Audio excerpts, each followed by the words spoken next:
ओम श्री गणेशाय नमः। मित्रों, आज इस वीडियो के माध्यम से हम बात करेंगे श्री रामचरितमानस बालकांड से। ये प्रसंग लिया है मित्रों,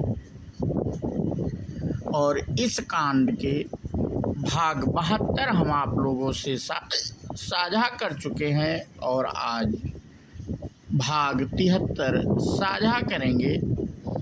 तो अपने पिछले वीडियो में कथा जहाँ पे समाप्त की थी, उसी के आगे की कथा मित्रों इस वीडियो के माध्यम से हम प्रारंभ करेंगे। तो बिना देरी के आज की कथा मित्रों हम प्रारंभ करते हैं। पति देवता सुतीय महु मातु प्रथम तव रेख, महिमा अमित न सकहीं कही सहस सार दासेस। पति को इष्ट देव मानने वाली श्रेष्ठ नारियों में हे माता आपकी प्रथम गणना है।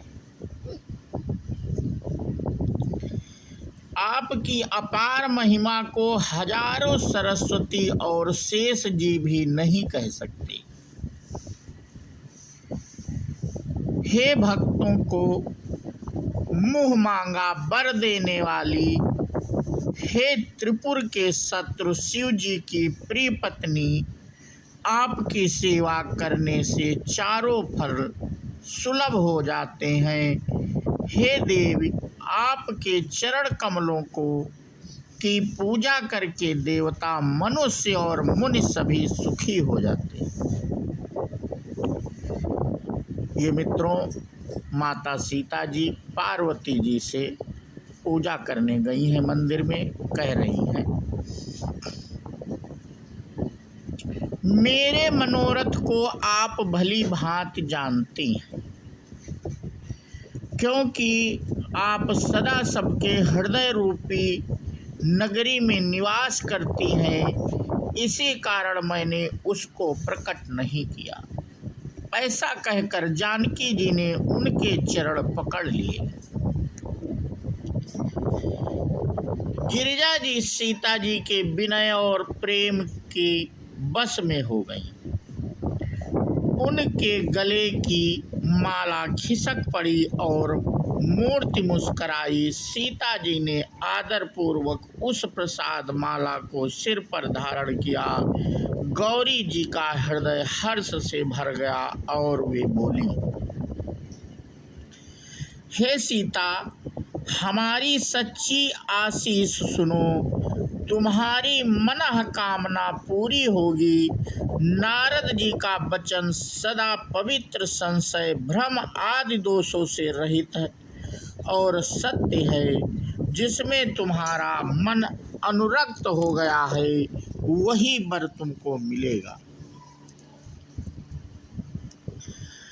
मनुजाहि राज्य मिलहि, सो बरु सहज सुंदर सांवरो। करुणा निधान सुजान सीलु, स्नेहु जानत रावरो। एहि भांति गौरी असीस सुनी, सिय सहित ही हरसियली। तुलसी भवानी पूज पुनि पुनि, मुदित मन मंदिर चली। जिसमें तुम्हारा मन अनुरक्त हो गया है वही स्वभाव से ही सुंदर सांवला वर श्री रामचंद्र जी तुमको मिलेंगे। वह दया का खजाना और सुजान सर्वज्ञ हैं, तुम्हारे शील और स्नेह को जानता है। इस प्रकार श्री गौरी जी का आशीर्वाद सुनकर जानकी जी समेत सब सखियां हृदय में हर्षित हुईं। तुलसीदास जी कहते हैं, भवानी जी को बार बार पूज कर सीता जी प्रसन्न मन से राजमहल को लौट चली। सो जानी गौरी अनुकूल सिय ही हरस न जाई कही, मंजुल मंगल मूल बाम अंग फरकन लगे। गौरी जी को अनुकूल जानकर सीता जी के हृदय को जो हर्ष हुआ वह कहा नहीं जा सकता। सुंदर मंगलों के मूल उनके बाएं अंग फड़कने लगे। हृदय में सीता जी के सौंदर्य की सराहना करते हुए दोनों भाई गुरु जी के पास गए।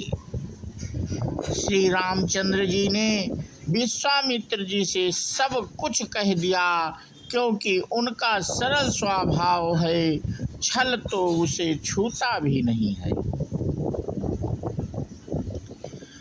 फूल पाकर मुनि ने पूजा की, फिर दोनों भाइयों को आशीर्वाद दिया कि तुम्हारे मनोरथ सफल हों। यह सुनकर श्री राम लक्ष्मण सुखी हुए। श्रेष्ठ विज्ञानी मुनि विश्वामित्र जी भोजन करके कुछ प्राचीन कथाएं कहने लगे। इतने में दिन बीत गया और गुरु की आज्ञा पाकर दोनों भाई संध्या करने चले।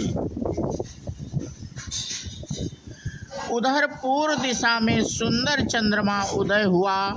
श्री रामचंद्र जी ने उसे सीता के मुख के समान देखकर सुख पाया। फिर मन में विचार किया कि यह चंद्रमा सीता जी के मुख के समान नहीं है। जन्म सिंधु पुनि बंधु बिसु दिन मलिन सकलंक, सिय मुख समता पावकिमी चंदु बापुरो रंक। खारे समुद्र में तो इसका जन्म, फिर उसी समुद्र से उत्पन्न होने के कारण विष इसका भाई। दिन में यह मलिन शोभाहीन निस्तेज रहता है और कलंकी काल दाग से युक्त है। बेचारा गरीब चंद्रमा सीता जी के मुख की बराबरी कैसे पा सकता है। फिर यह घटता बढ़ता है और विरहिणी स्त्रियों को दुख देने वाला है। राहु अपनी संधि में पाकर इसे ग्रस कर लेता है। चकवी के वियोग का शोक देने वाला और कमल का बैरी उसे मुरझा देने वाला है। हे चंद्रमा, तुझ में बहुत से अवगुण हैं जो सीता जी में नहीं है। अतः जानकी जी के मुख की तुझे उपमा देने में बड़ा अनुचित कर्म करने का दोष लगेगा। इस प्रकार चंद्रमा के बहाने सीता जी के मुख की छवि का वर्णन करके बड़ी रात हो गई। जानवे गुरु जी के पास चले। मुनि के चरण कमलों में प्रणाम करके आज्ञा पाकर उन्होंने विश्राम किया। रात बीतने पर श्री रघुनाथ जी जागे और भाई को देखकर ऐसा कहने लगे। हे तात, देखो कमल चक्रवाक और समस्त संसार को सुख देने वाला अरुणोदय हुआ है। लक्ष्मण जी दोनों हाथ जोड़कर प्रभु के भाव को सूचित करने वाली कोमल वाणी में से बोले। अरुणोदय सकुचे कुमुद उड़गन ज्योति मलिन, जिमि तुम्हारे आगमन सुनी भय नृपति बलहीन। अरुणोदय होने से कुमुदिनी सकुचा गई और तारागणों का प्रकाश फीका पड़ गया। जिस प्रकार आपका आना सुनकर सब राजा बलहीन हो गए। सब राजा रूपी तारे उजाला मंद प्रकाश करते हैं, पर वे धनुष रूपी महान अंधकार को हटा नहीं सकते।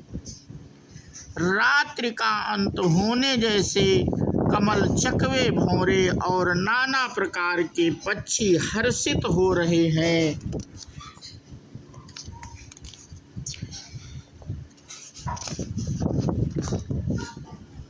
वैसे ही प्रभु आपके सब भक्त धनुष टूटने पर सुखी होंगे। सूर्य उदय हुआ, बिना ही परिश्रम अंधकार नष्ट हो गया, तारे छिप गए, संसार में तेज का प्रकाश हो गया। हे रघुनाथ जी, सूर्य ने अपने उदय के बहाने सब राजाओं को प्रभु आपका प्रताप दिखलाया है।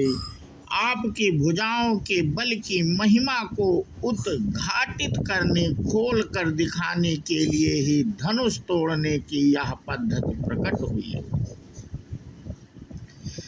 भाई के वचन सुनकर प्रभु मुस्कुराए। फिर स्वभाव से ही पवित्र श्री राम जी ने शौच से निवृत्त होकर स्नान किया और नित्य कर्म करके वो गुरु जी के पास आए। आकर उन्होंने गुरु जी के सुंदर चरण कमलों में सिर नवाया। तब जानकी जी ने सतानंद जी को बुलाया और उन्हें तुरंत ही विश्वामित्र मुनि के पास भेजा।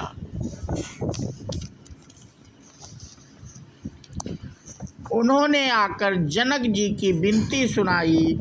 विश्वामित्र जी ने हर्षित होकर दोनों भाइयों को बुलाया।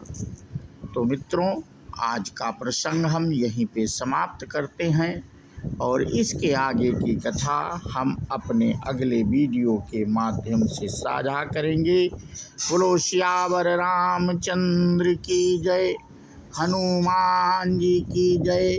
जय हिंद, जय भारत, वंदे मातरम।